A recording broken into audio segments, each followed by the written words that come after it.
Welcome to another video by Flat Earth Trads. Please subscribe, like and share it.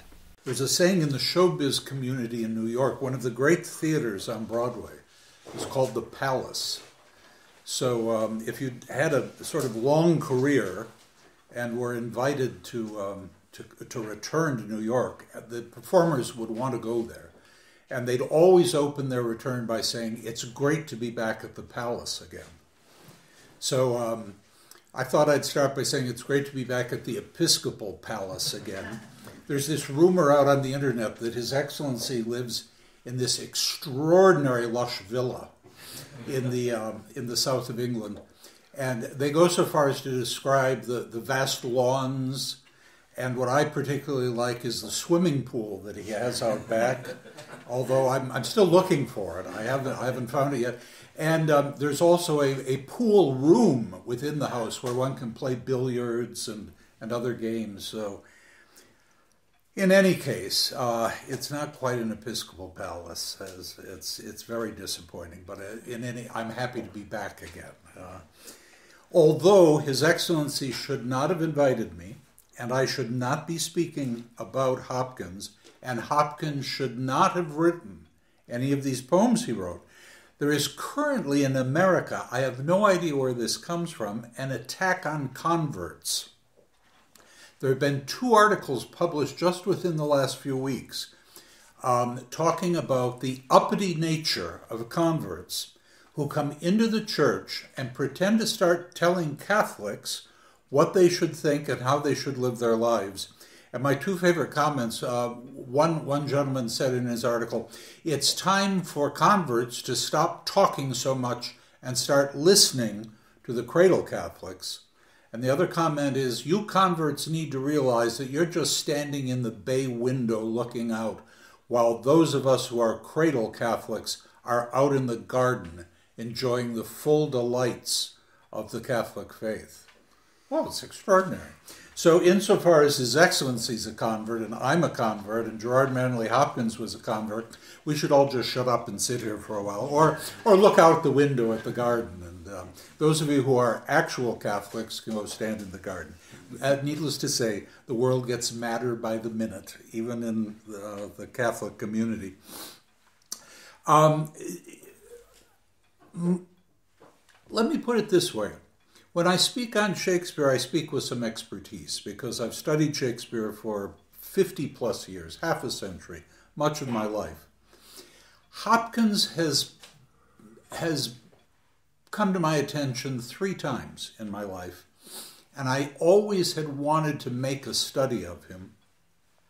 And on this 3rd occasion, I finally had the opportunity and the time. So I am not an expert on Hopkins, but I've always loved Hopkins.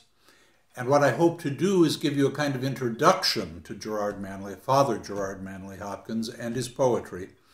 But I won't pretend expertise, so much of this is coming from the heart. And much of what I'm going to do is read some of the poems for you. He said at one point that his poetry was not meant to be read in a book, that he hoped that his poetry could be listened to and read aloud because it was oratorical in nature.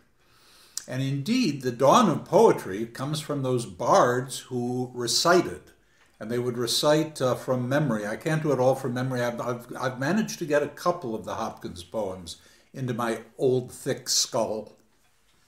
They take some work, I'll tell you, but you really never know a poem until you have memorized it, lived with it, can say it to yourself as you're walking down the street or doing something else. And at that point, as a colleague of mine once said, the poetry gets in your blood.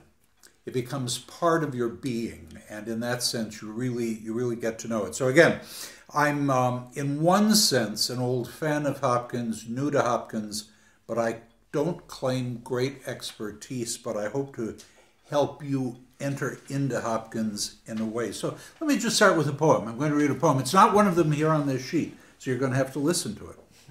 And you're going to get very tired of the sound of my voice, but if you think you're tired of it, imagine what I've had to put up with all these years. This is called Pied Beauty. Pied in the sense of multicolored, all right? And first, then I'll comment. Pied Beauty.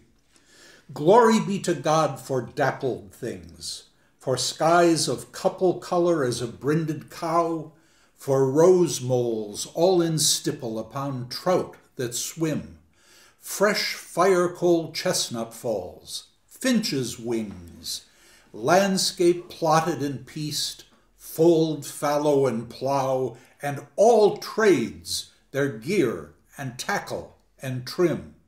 All things counter, original, spare, strange, whatever is fickle, freckled, who knows how, with swift, slow, sweet, sour, a dazzle dim, he fathers forth, whose beauty is past change. Praise him. It's a wonderful poem. It's a wonderful poem. But again, you realize he even makes your ear work. The words are so unusual and put together in strange combinations. But Hopkins said that the reason to write poetry at all was to give praise to God. So I wanted to start with that because in that poem he comes right out and is looking at the extraordinary beauty of God's creation, looking at its variety, its variegated nature, and ends with that call of praise him. Quite nice. The other thing, and I'll point this out, he mentions in that line, all things counter. That's personal. He was going against poetic trends of his time, and deliberately so. Original. There was nobody like him at the time, and given the fact that his poetry was never published in his own lifetime, not one of his poems was ever made public while he was alive. Some friends read it and didn't really care for it, and no one would publish it. He was a true original, and I'll try to explain that later as we go on. Spare, a kind of leanness, and yet at the same time richness. His most favored form was the sonnet, the 14-line poem, which is in its way spare. Now, I will be reading for you today two of his longer pieces, but he didn't write a great number of long pieces. Most of his great poems are short. They're sonnet form, although he would make some variety within the form of the sonnet. And he was a true original. So they're spare in a way, but very rich and strange. There are oddities here. There are oddities in his rhythm, oddities in his diction, oddities in the way he structures things, oddities in his thought. But how can that not be the case when God has given us a true original, somebody unlike any other poet who had ever written? So be prepared. There will be things that are familiar to you. There will be poems that you will grasp. There are some you'll have no idea what he's talking about. But when he was accused of that, he pointed out, and he is absolutely right here, there are many passages in Shakespeare that the critics are still arguing about, trying to figure out what on earth he meant. They're beautiful to hear. We somehow respond to them. But if you tried to sit down and analyze exactly what's being said, you can either get into arguments or go down byways, and at the end you can't be exactly sure, because what poetry is doing is exploring the mysteries of language, as His Excellency said this morning, using rhyme and rhythm and sound. Poetry is a language that is approaching music, and therefore, while we understand much of it, in the same way that music is structured, what can you say about a piece of music and exactly what it means? You approach it, it moves you, you understand it, but what it's really doing, music being the most spiritual of all the arts because it can lift us the highest, poetry is the most spiritual of language because it's raising words up to the level of music, the beauty of sound. So don't despair if there are things you don't quite understand, just keep listening. The world that Hopkins was born into was the Victorian world, and he came from a solid Victorian family. Born in 1844, his family was upper middle class, solidly Anglican. His father was a very intelligent man who had worked for much of his life as a marine adjuster, working in the marine industry. But he also wrote marine manuals, and he had an artistic bent. He wrote a novel. He himself wrote some poems. His father wrote some music.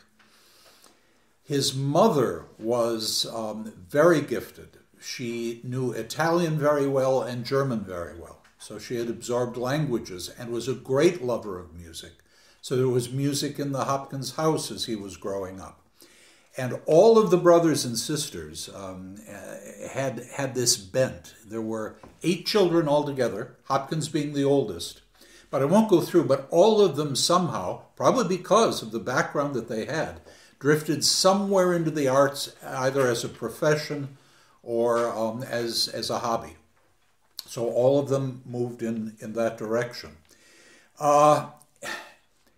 It was a very close family. It was a very close family.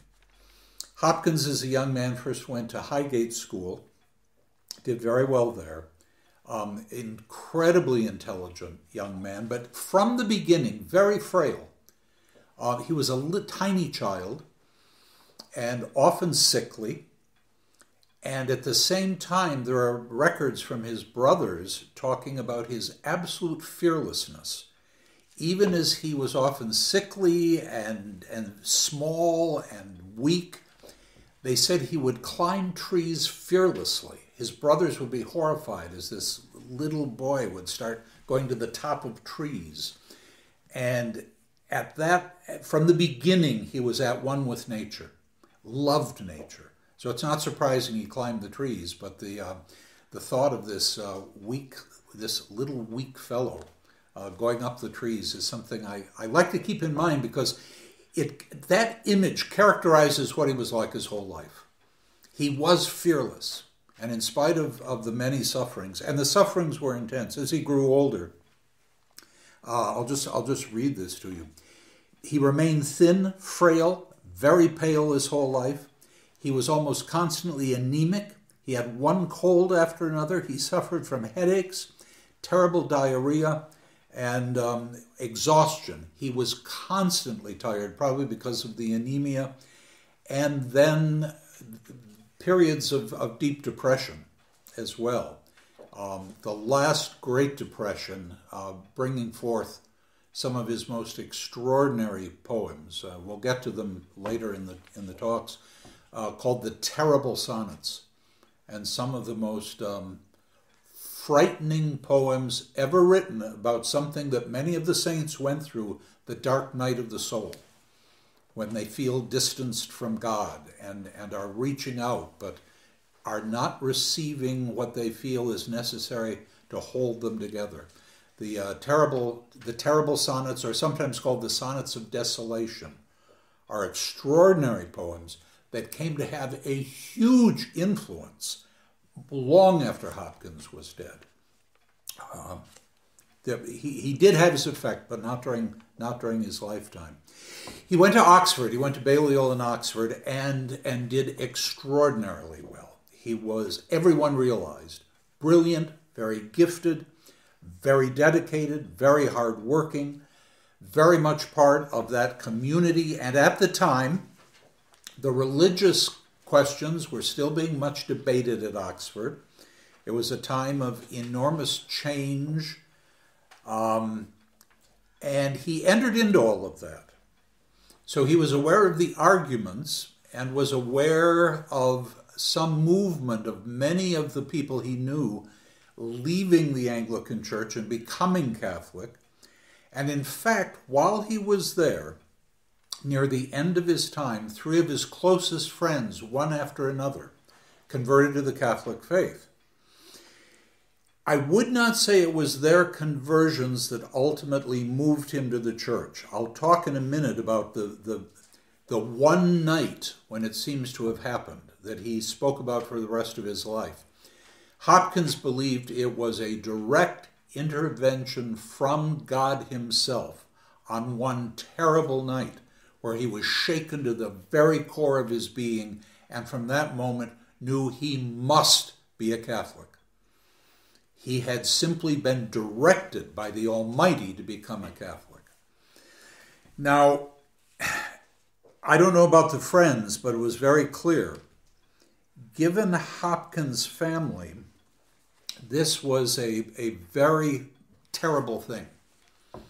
And he wrote his father because he had wanted to keep it from them for as long as possible. But what happened was he stopped attending the Anglican services at Oxford, and it was noticed. And at that time, there still had to be, it was mandatory attendance. If you didn't attend, it was not only noticed, for a while you had to pay a fine for not attending. It's odd, very like Shakespeare's father back in Stratford, who wouldn't attend Elizabeth's new Mass, and Shakespeare's daughter back in Stratford, who wouldn't attend Elizabeth's new Mass, and were fined for not doing so. Both John Shakespeare and daughter Susanna Shakespeare, their names appear on the lists of those who had to pay a fine because they wouldn't attend Elizabeth's new Mass. This was minor by comparison. But then his father was written from the school informing his father that the young man, brilliant scholar though he was, had stopped attending Anglican services. His father was extremely upset, wrote to his son and asked what was going on. The letter that he sends back is very touching, but gives you a sense of the strength of character in this frail, weak little man. By the way, this is the volume to get if you're looking. It's simply Hopkins' The Major Works. It's all of the poems, selected prose from his letters, his diaries, and it's put out by Oxford. Okay, it's a nice paperback, not terribly expensive, and mine hasn't fallen apart yet, which is rare for paperbacks these days. He goes through the practical problem that he says the church strictly forbids all communion and sacred things with non-Catholics, making very clear he views himself as a Catholic now. He had not yet been admitted to the church. But here is the position. The following is the position of things with me. You ask me to suspend my judgment for a long time, or at the very least for more than half a year. That was what his father had requested. Don't just jump into this. At least do me the honor of spending some time, think about it, we'll talk about it. At least give yourself half a year before you do anything. You asked me, at the very least more than half a year. In other words, to stand still for a time. Now, to stand still is not possible. Thus, I must either obey the church or disobey. If I disobey, I am not suspending judgment, but deciding, namely, to take backward steps from the grounds I have already come to. To stand still, if it were possible, might be justifiable, but to go back nothing can justify. I must therefore obey the church by ceasing to attend any service of the Church of England. If I am to wait, then, I must either be altogether without services and sacraments, which you will, of course, know is impossible, or else I must attend the services of the church still being unreceived. But what can be more contradictory than, in order to avoid joining the church, attending the services of that very same church? And it was at that point he wrote John Henry Newman. This was 1866, so he was 22 years old. He wrote to Newman and said, my conversion when it came was all in a minute.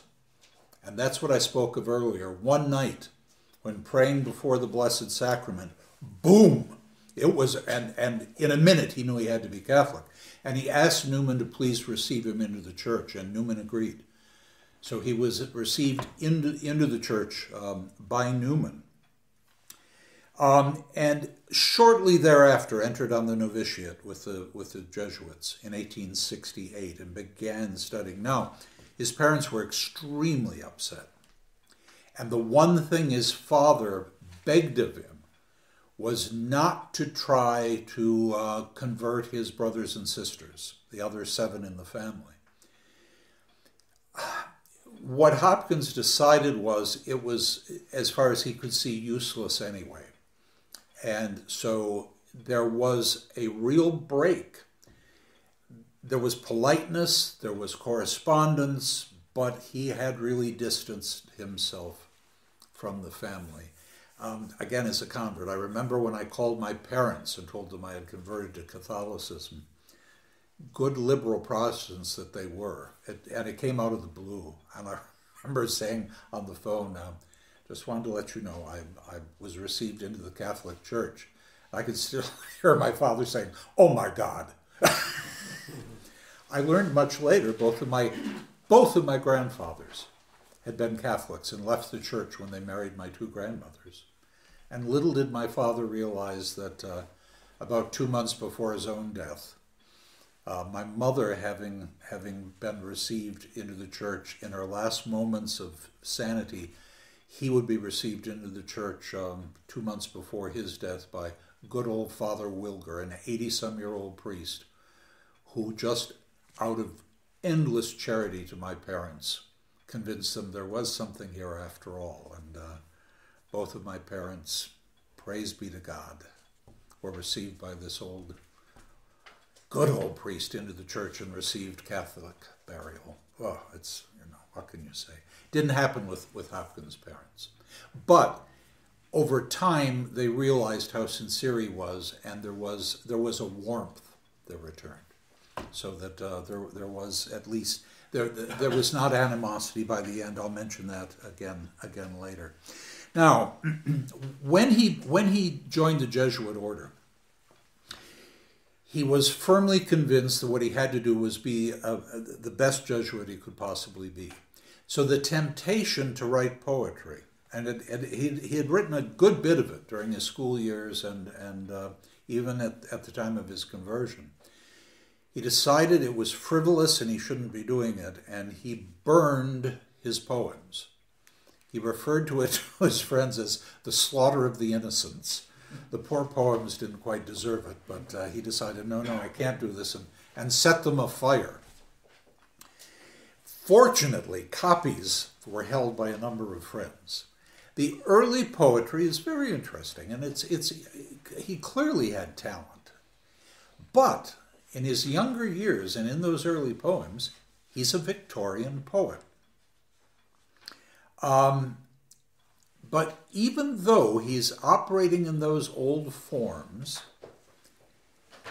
there is still a touch of originality. Let me read one of them. This is probably the most famous of them that survives. And it's a lovely little poem. Appropriately enough, it's called Heaven Haven. A Nun Takes the Veil. Very short. This is the nun speaking. I have desired to go where springs not fail, to fields where flies no sharp and sided hail, and a few lilies blow.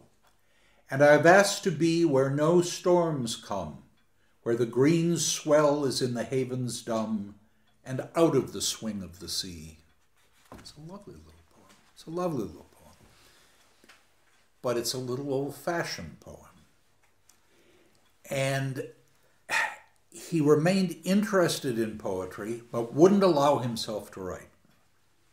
His training continued, and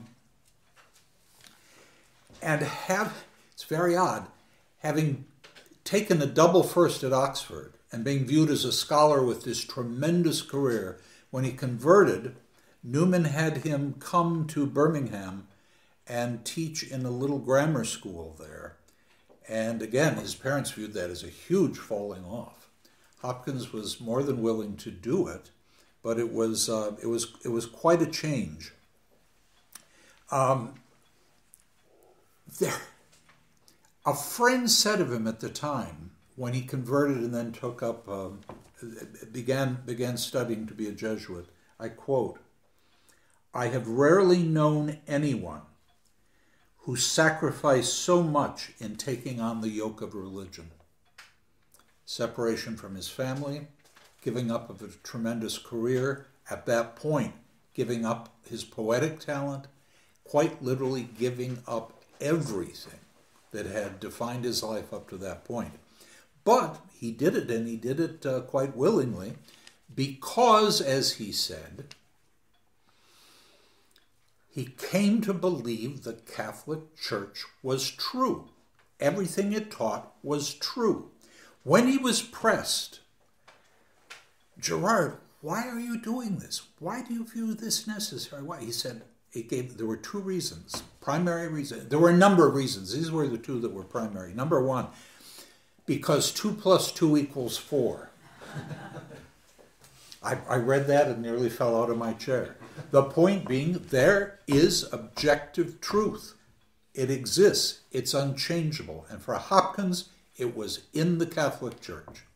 And therefore he had to go there, where that clear, objective truth is. And the second, I think this is beautiful, because of the Eucharist. This is Hopkins speaking. Religion without transubstantiation is somber and illogical. And he believed only the Catholic Church possessed, through the glory of the Mass, Christ's very presence, and being able to receive the Eucharist, or as a priest, to have that power to bring Christ onto the altar and then give it to the faithful, incomparable. And therefore he had to do it. There's a wonderful little story of Hopkins when he was young, going out with his brothers one day. And Hopkins knew all the flowers. So he was trying to teach his brothers about what the various flowers were. And he began picking them and handed the flowers to one of his brothers and said, "You have to eat them." And the brother said, "What are you talking about?" He said, "If you want to understand flowers, then you have to eat them." And you can understand, to my mind, that's part of God's providence.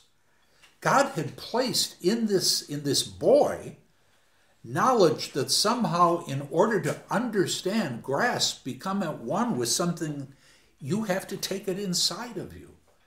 And it makes clear to me why he thought the Eucharist was central, and therefore one of the main reasons he became a Catholic. That's the only place you could get Christ. And it's the only place that Christ could quite literally come into you and change your very being. And it's the only way you could ever begin to understand Christ was by eating him. Unless you eat my flesh and drink my blood, there will be no life in you. And if there's no life in you, there can't be any understanding. He was a real rootin' tootin' Catholic, this young man. Now, I want to take this one step further, because I find this Victorian poetry had basically two strands. His Excellency has done a wonderful little analysis. I think you can still find it online, of Dover Beach by Matthew Arnold. Arnold's strain was an understanding of the loss of faith and what it meant. And the fact that that faith was gone was a terrible thing, that the sea of faith had been withdrawn. It's in many of the poems, of the Matthew Arnold poems. That was a whole strain of Victorian poetry. How do we deal with the fact that what used to be faith, that used to hold us, bind us together, made sense of life, is gone? And what we get from Arnold is "Oh, love, let us be true to one another." Yes, well, it ain't going to hold up over time, I'll tell you that. The other strain was Tennyson, this deep melancholy. I love Tennyson. I adore Tennyson. Tennyson referred to himself as a second-rate mind attached to a first-rate poetic talent. He was very critical of himself. But Tennyson could create beautiful music, but it's melancholy music. Tears, idle tears, I know not whence they come. And there's this melancholy, again, connected with the fact something awful had happened. Something very serious had been lost. And what does one do when it's gone? Queen Victoria slept with Tennyson's In Memoriam under her pillow. I mean, the whole age was just filled with that and responded to it. Hopkins would have none of it. Hopkins would have none of it. What he said was, the Eucharist proves the power of the Word. Now we know it's at the end of every Mass, the opening of the Gospel of John. In the beginning was the Word, and the Word was with God, and the Word was God. Okay, and the Word became flesh and dwelt among us. And Hopkins insisted, since the Word, those words could bring Christ onto the altar, then words were hugely important, and language could never again be decorative to him, or purely lovely, or deal with simple emotions. Words had to have power in them. Words had to shock, surprise, punch at you, so that all of a sudden what you're being hit with is the fact that language has aspects, sides, resources, power that the world had forgotten about. Not to just say, oh, let's love one another, or, oh, it's so sad what we've lost. But, as one critic says, and I love this comment, that, well, I can't find it right here. Here it is. The consecration made from human language reversed existential randomness and estrangement. It gave us sense again. And poetry had to imitate the thunder of God. Not God, the sweet little Victorian painting God, but the God of thunder and lightning, Hopkins said. And that's how he converted. Boom! He was hit by God. And his view was the word had to hit from the poet to the speaker and hearer, or the reader if necessary. And that's what he attempted to do. Let's do a poem.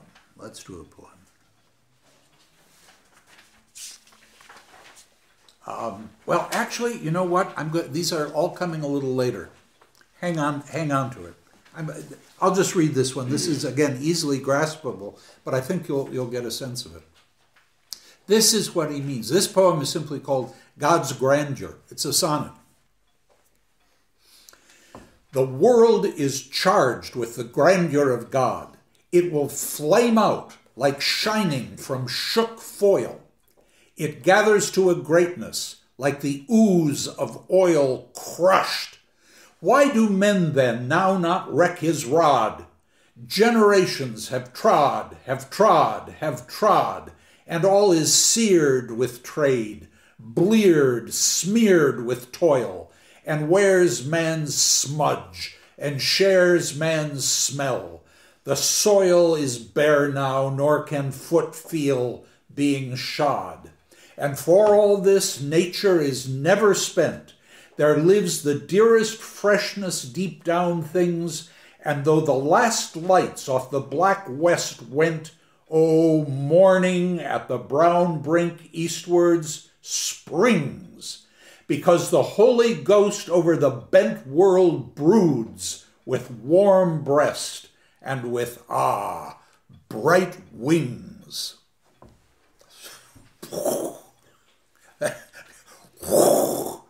If that doesn't lift you up some, wow.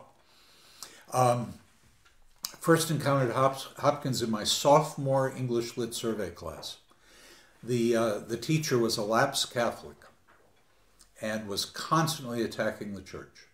And yet I got some of my most basic introduction to Catholicism from her, because there were aspects of the faith she loved, and even though she'd wandered away from it and become a crazed liberal, which was de rigueur, or you wouldn't get hired back then, she couldn't give aspects of it up, and she loved Hopkins.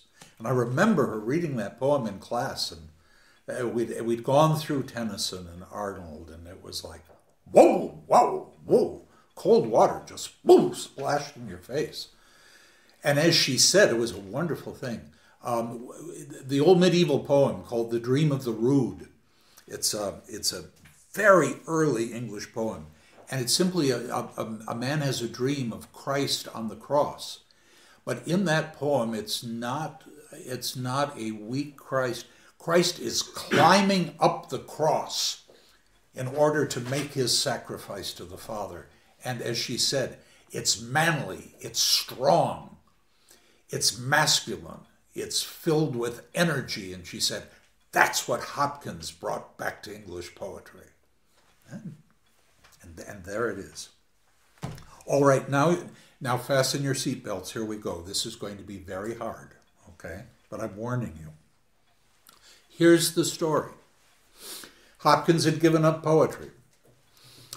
He had, in the year,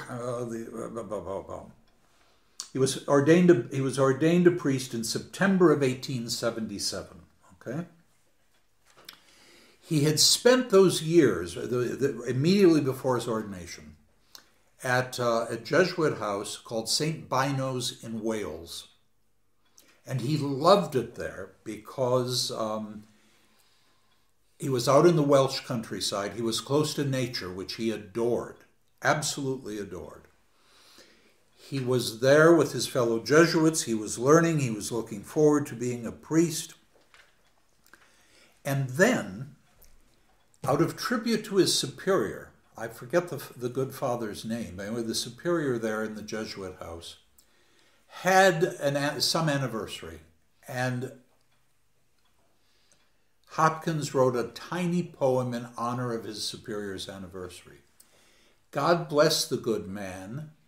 He delighted in the poem, but more than that, realized this young man has extraordinary poetic talent.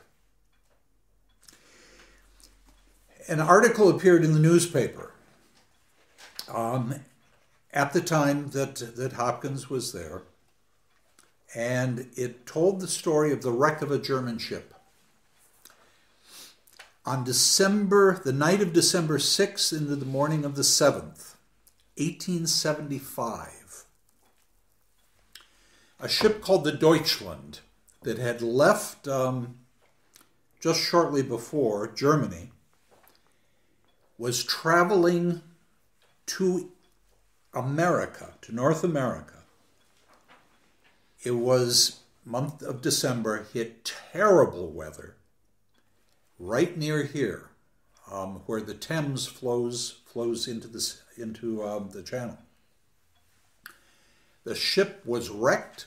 1/4 of the passengers died, including 5 nuns who had been exiled from Germany under the Falk laws. There was an attack on Catholics in Germany at the time. And these nuns could either give up the little convent they lived in, or leave. And the 5 Franciscan nuns decided to leave, and they were on the ship. And they were among those who drowned. The superior, having read of this, and mentioning it to Hopkins had read of it as well, and the superior said, you should write a poem in their honor. Well, little did he suspect in asking that he was giving a new vocation to one of the greatest poets in English literature, and changing the course of English poetry, and becoming the seed of one of the most extraordinary poems ever written by anybody. It's long, it's complicated, it's hard, your ears are going to go crazy, your mind is going to burn. Deal with it. I'm going to read it, but let me give you a few clues along the way. Hopkins said this poem is not a narrative. He's not just telling the story, although you'll see that parts of the story pop up during the poem. He called it an ode and based it on an ode by the Greek poet Pindar, okay? And the ode, he came up with his own form, incredibly complex. It's 35 8-line stanzas, and the number of stresses per line, 2, 3, 4, 3, 5, 5, 4, 6. And he abandoned the old English, long-held English process of determining rhythm by syllable. That is, you count syllables in a line and you have a regular stress. Shall I compare thee to a summer's day? Thou art more lovely and more temperate. Rough winds do shake the darling buds of May, and summer's lease hath all too short a date. Ba-ba-da-da-da-da. Now, that's iambic pentameter, okay? 5 iambs in a line, short, long, and I exaggerated it there. Shakespeare's poem is not really that, okay? But I do that to make the point. Well, Hopkins said, oh, enough of that. It's been drained dry. And he went back to Old English poetry, where there would be a certain number of accents in a line, but no rhythm pattern. That is, you could have any number of syllables, but within those syllables, only a certain number of accents.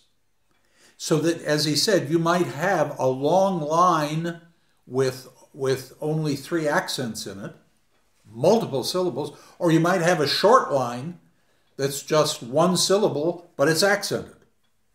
He called it sprung rhythm. And it's sprung because there's no pattern. You can't predict what's coming next. You can't predict where the rhythm of the line is going to go. And he devised this scheme for this poem, The Wreck of the Deutschland. So we had that, marked by, he called it, the irregularity and the unpredictability. We don't know where this thing is going. Here's his dedication. The Wreck of the Deutschland, December 6th, 7th, 1875, to the happy memory of the 5 Franciscan nuns, exiles by the Falk laws, drowned between midnight and morning of December 7th. Now, of course, you will recognize the 7th is the vigil of the Immaculate Conception. And you will notice it appears in the poem. And Hopkins viewed it as not accidental that these nuns, these good Franciscan nuns, on the eve of the Immaculate Conception, drowned. There were 5 of them. 4 of them were found holding on to each other. 1 was swept away and the body was never found. Those who were found were buried in a common grave, the 4 of them together. So we get that story. I'm giving away certain things, but you need to know, so when you hear, you'll understand what's happening. One of the nuns was 6 feet tall. I don't think she was the head of them, but because of her height, she was the head of them, at least in one sense. And apparently a very dynamic woman, and of course Hopkins loved that the energy of faith was in her. And at one point, they were down below, and the ship was being torn apart, and the storm would not cease. She suddenly broke through on the ship, opened, I'm missing the word, a hatch, thank you. Opened the hatch, stood on a table, and reared up from down below, and shouted in the midst of the storm, "O Christ, Christ, come quickly!" Everyone heard it, and then she went down below, and the nuns held on to each other as they died. Now, the poem is in 2 parts. The first part is shorter. The first part is 10 stanzas, and it's about Hopkins' own conversion. And what he's looking at is the fact that God at times strikes. And he strikes hard. And the point of the ode is to consider an idea. It's why he said this isn't a narrative. This is an ode. And the idea he is considering looking at specifically two ways in which God strikes. God struck him as he was in front of the altar adoring the Eucharist. Boom! Interior, personal, by himself, comfortable, alone.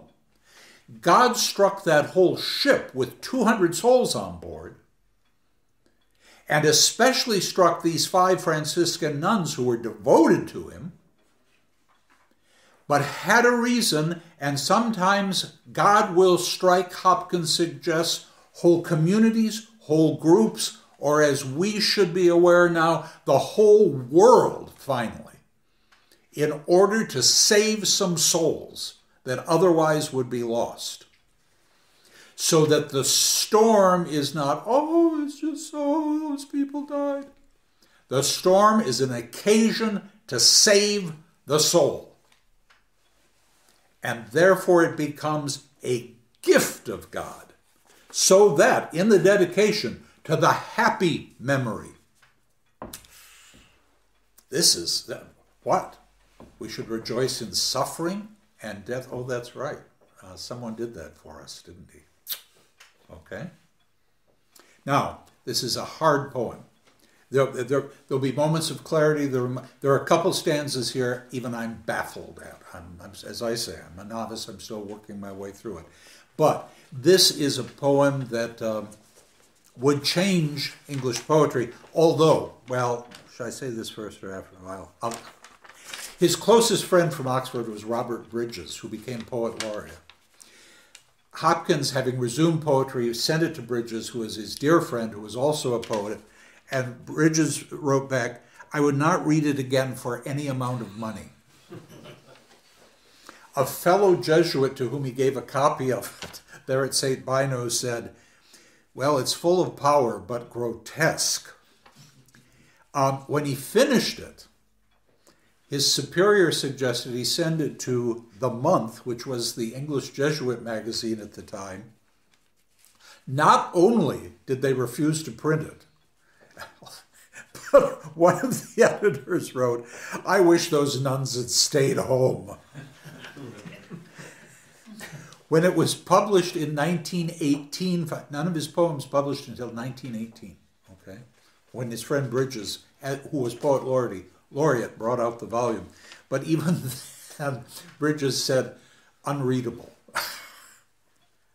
But said, if you decide to try it, it is the dragon enfolded at the gate and to forbid all entrance. It's almost as if he's trying to keep you from going at this poem. But now the Jesuits have said that maybe one of the greatest things that they produced in terms of what Jesuits created was this poem, and they refused to print it. They said certainly the greatest thing the magazine was ever offered, and we wouldn't print it. All right, here we go. Part the first. Thou mastering me, God, giver of breath and bread, world's strand, sway of the sea, Lord of living and dead. Thou hast bound bones and veins in me, fastened me flesh, and after it almost unmade me, what with dread, thy doing. And dost thou touch me afresh? Over again I feel thy finger and find thee. I did say yes, O at lightning and lashed rod.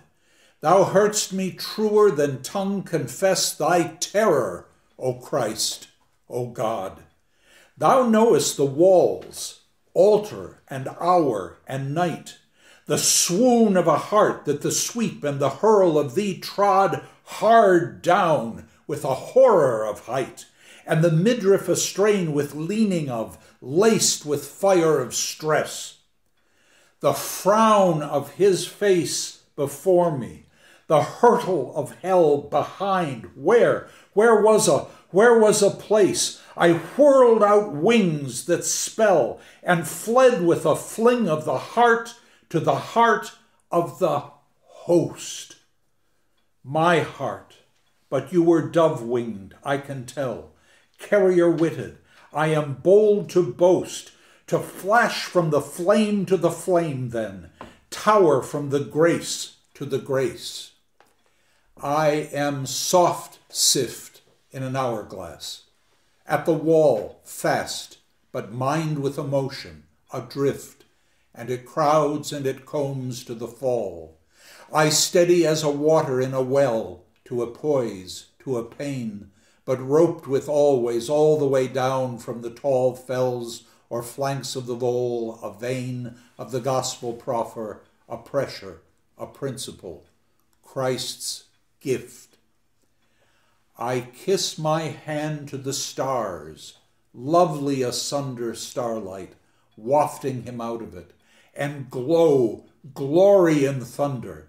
Kiss my hand to the dappled with damson west, since though he is under the world's splendor and wonder, his mystery must be stressed, for I greet him the days I meet him, and bless when I understand. Not out of his bliss springs the stress felt, nor first from heaven, and few know this, swings the stroke dealt. Stroke and a stress that stars and storms deliver, that guilt is hushed by, hearts are flushed by and melt. But it rides time like riding a river, and hear the faithful waver, the faithless fable and miss. It dates from day of his going in Galilee, warm laid grave of a womb life gray, manger, maiden's knee, the dense and the driven passion and frightful sweat. Thence the discharge of it, there its swelling to be, though felt before, though in high flood yet, what none would have known of it, only the heart, being hard at bay, is out with it. Oh, we lash with the best or worst word last, how a lush-kept, plush-capped slow will mouth to flesh burst, gush, flush the man, the being with it, sour or sweet, brim in a flash full. Hither then, last or first, to hero of Calvary, Christ's feet. Never ask if meaning it, wanting it, warned of it. Men go. Be adored among men, God three-numbered form. Ring thy rebel dogged in den, man's malice with wrecking and storm. Beyond saying sweet, past telling of tongue, thou art lightning and love. I found it, a winter and warm. Father and fondler of heart thou hast wrung, hast thy dark descending, and most art merciful then. With an anvil ding and with fire in him forge thy will, or rather than stealing as spring through him, melt him, but master him still. Whether at once at a crash, Paul, or as Austin, a lingering out sweet skill, make mercy in all of us, out of us all mastery, but be adored King. That's the end of part one, the first 10 stanzas. It's very personal about that night. But the link is going to be, as I said, that thunder, that power, calling down God's storm, because it's the only thing that can wake us up. And when he does it, he's most merciful. Part the second. Some find me a sword, some the flange of the rail, flame, fang, or flood.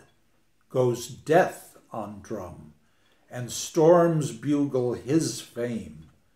But we dream we are rooted in earth. Dust. Flesh falls within sight of us. We, though our flower the same, wave with the meadow. Forget that there must the sour scythe cringe and the blear share come. On Saturday sailed from Bremen, American outward bound. Take settler and seaman, tell men with women, 200 souls in the round. O Father, not under thy feathers, nor even as guessing, the goal was a shoal, of a fourth the doom to be drowned. Yet did the dark side of the bay of thy blessing not vault them, the million of rounds of thy mercy not reeve even them in. Into the snows she sweeps, hurling the haven behind the Deutschland on Sunday, and so the sky keeps, for the infinite air is unkind, and the sea flint flake, black-backed in the regular blow, sitting east-northeast in cursed quarter the wind, wiry and white fiery and whirlwind swiveled snow, spins to the widow-making, unchilding, unfathering deeps. She drove in the dark to leeward. She struck, not a reef or a rock, but the combs of a smother of sand. Night drew her dead to the Kentish knock, and she beat the bank down with her bows and the ride of her keel. The breakers rolled on her beam with ruinous shock, and canvas and compass, the whorl and the wheel, idle forever to waft her or wind her with, these she endured. Hope had grown gray hairs. Hope had mourning on, trenched with tears, carved with cares. Hope was 12 hours gone, and frightful a nightfall folded rueful a day, nor rescue, only rocket and lightship shone, and lives at last were washing away. To the shrouds they took, they shook in the hurling and horrible airs. One stirred from the rigging to save the wild womankind below. With a rope's end round the man, hardy and brave, he was pitched to his death at a blow. For all his dreadnought breast and braids of thew, they could tell him for hours, dandled the to and fro through the cobbled foam fleece. What could he do with the burl of the fountains of air, buck, and the flood of the wave? They fought with God's cold, and they could not, and fell to the deck, crushed them, or water, and drowned them, or rolled with the sea romp over the wreck. Night roared with the heartbreak, hearing a heartbroke rabble, the woman's wailing, the crying of child without check, till a lioness arose, breasting the babel. A prophetess towered in the tumult, a virginal tongue told. Ah, touched in your bower of bone are you? Turned for an exquisite smart, have you? Make words break from me here all alone, do you? Mother of being in me, heart. Oh, unteachably after evil, but uttering truth. Why, tears? Is it tears? Such a melting, a madrigal start. Never eldering revel and river of youth. What can it be? This glee. The good you have there of your own? Sister. A sister calling a master, her master and mine, and the inboard seas run swirling and hauling. The rash, smart, sloggering brine blinds her, but she, that weather, sees one thing, has one fetch in her. She rears herself to divine ears, and the call of the tall nun to the men in the tops and the tackle rode over the storms brawling. She was first of a five, and came of a coiffed sisterhood. O Deutschland, double a desperate name, O world wide of its good. But Gertrude, Lily, and Luther are two of a town, Christ Lily and beast of the waste wood. From life's dawn it is drawn down. Abel is Cain's brother, and breasts they have sucked the same. Loath for a love men knew in them, banned by the land of their birth, Rhine refused them, Thames would ruin them. Surf, snow, river, and earth gnashed. But thou art above, thou Orion of light, Thy unchancelling poising palms were weighing the worth, thou martyr master.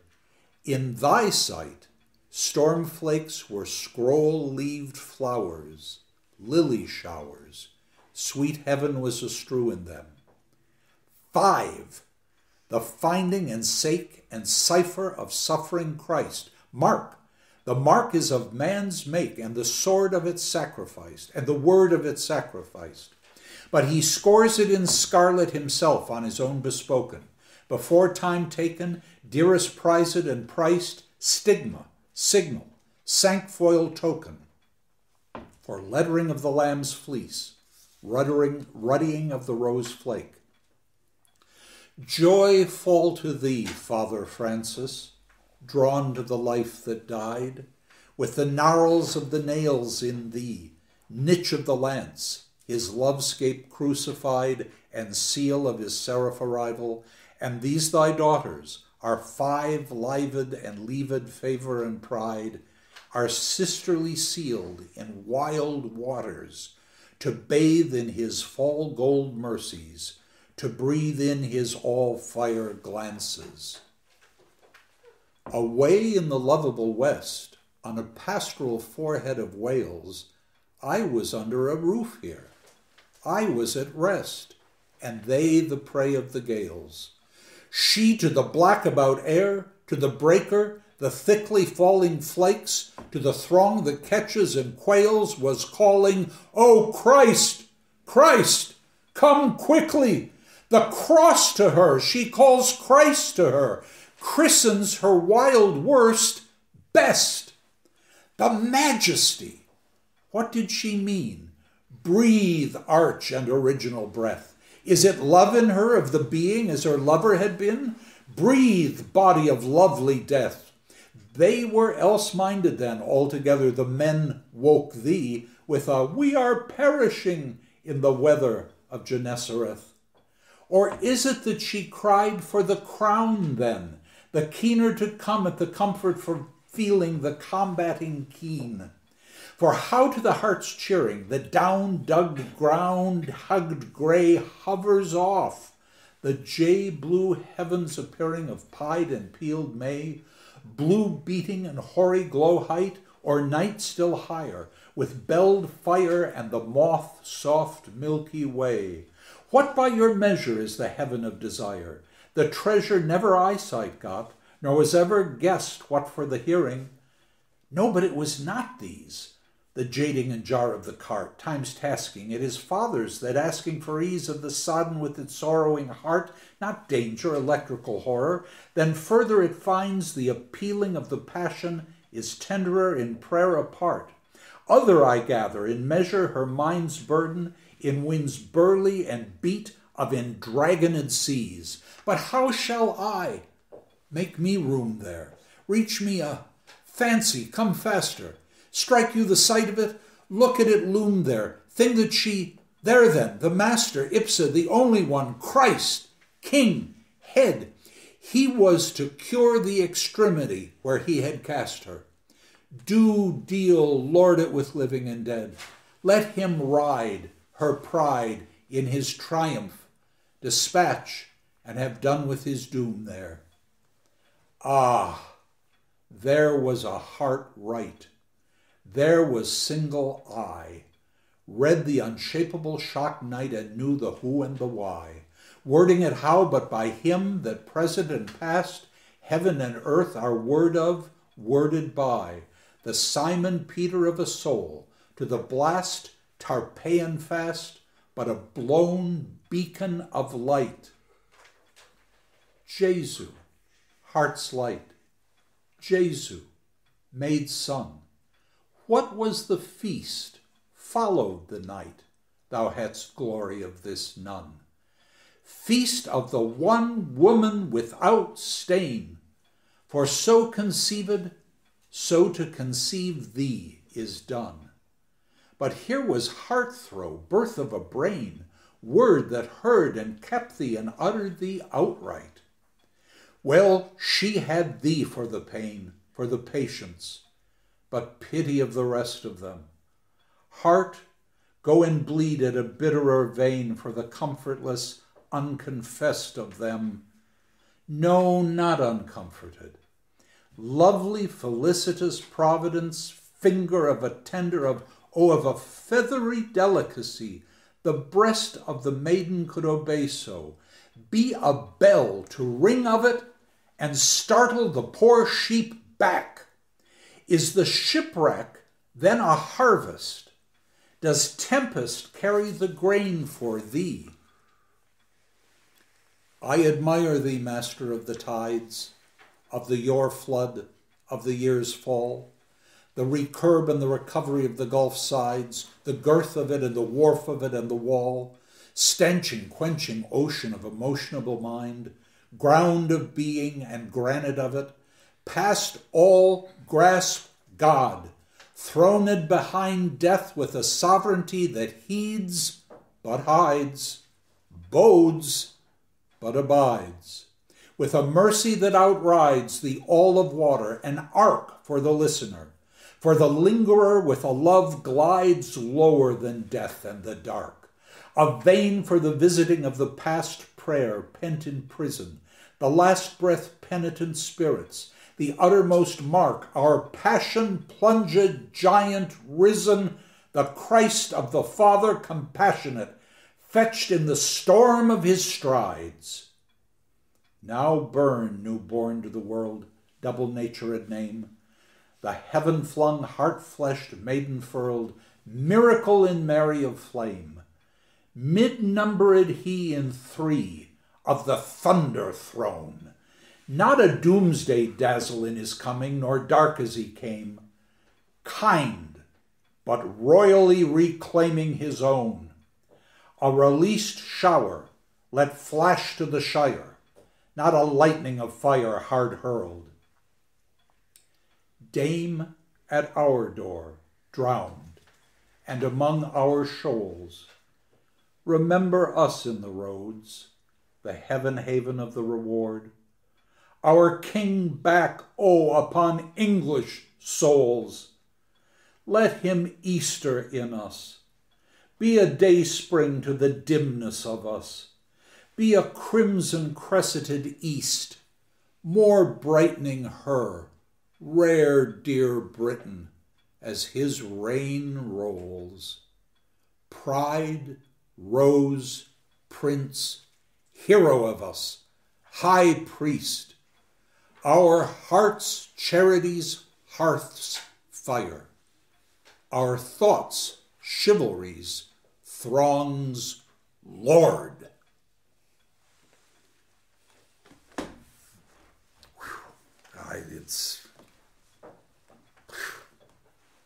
Where does this come from? But you can understand why people are just, they thought he was nuts. They just thought he was nuts. This poem has had so much influence on later poets. Again, not published till 1918. So 40 years after he wrote it, it was finally published. It set the poetic world aflame. W.H. Auden, Dylan Thomas, Robert Lowell, my own old teacher John Berryman, young poets suddenly just dazzled by what this young priest had done with words. And it became the major influence in terms of their poetry. They were just brand new, written decades before, haunted by it. And oddly, without Hopkins' own humility, only one of them responded to the depths of faith in him, and that was my own teacher, John Berryman, who among his last poems wrote a series called 11 Addresses to the Lord, where in his mess of a life and his confusion tried to reach out somehow. They're heartbreaking poems. Now, where am I? Let's see. I've got about another 15 minutes. Past 12, what do you think? Another 15 minutes? Where did we start? We started about quarter after. quarter after. Yes, Yeah. yes. So about 15 Yes, minutes. yes, Let me that's see it. what I can do here. Okay, I'll do this, and this is a good place to wrap up. I mentioned Hopkins' deep love of nature that was there from his early boyhood. I'll come back to it to start the next talk, but he had a sense of being able to see God in all nature. He wasn't a pantheist the way they are now, where nature becomes God. It wasn't that at all. What it was nature gives us evidence of the glory of God and the greatness of God. And whatever you look at out there is particularized, so it's not just nature. A tree is not a tree. A leaf isn't just a leaf, but it's that tree, that leaf that you can respond to in a specific way, because God has given me that tree out there to look at right now as opposed to all the other trees. And if I look closely, and it's a word he used, I can see the in-stress in it, i.e., the pattern of God's creation within that particular tree and that particular leaf I'm looking at in the tree. It contains a pattern of God's creation. He saw it everywhere in nature, which is why his devotion to nature was unlimited. At one point, he went back to a place he'd been before in his younger days, Binzi, I'm not exactly sure where it is, but discovered that they'd chopped down a group of poplar trees that he had loved, that had given him that kind of consolation, contemplation.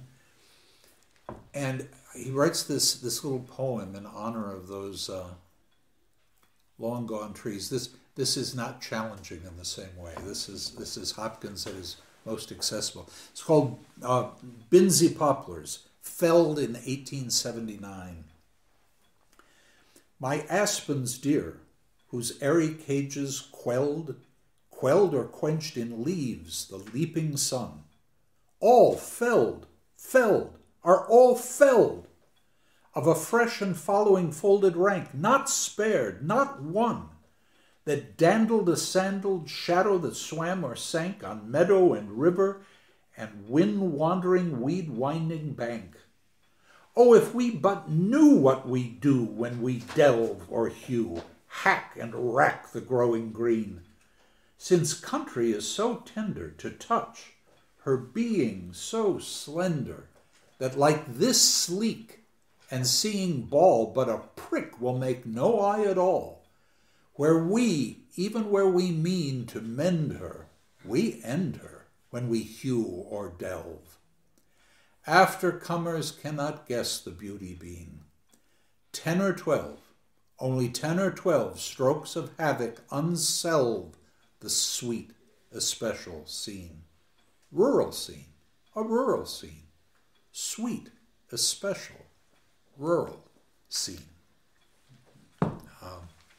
Boy, it's not the modern tree hugger at all. It's something very different, because it's connected with that sense of the glory of God's creation. I'll pause then. It's a good pause time, and then we'll start up again.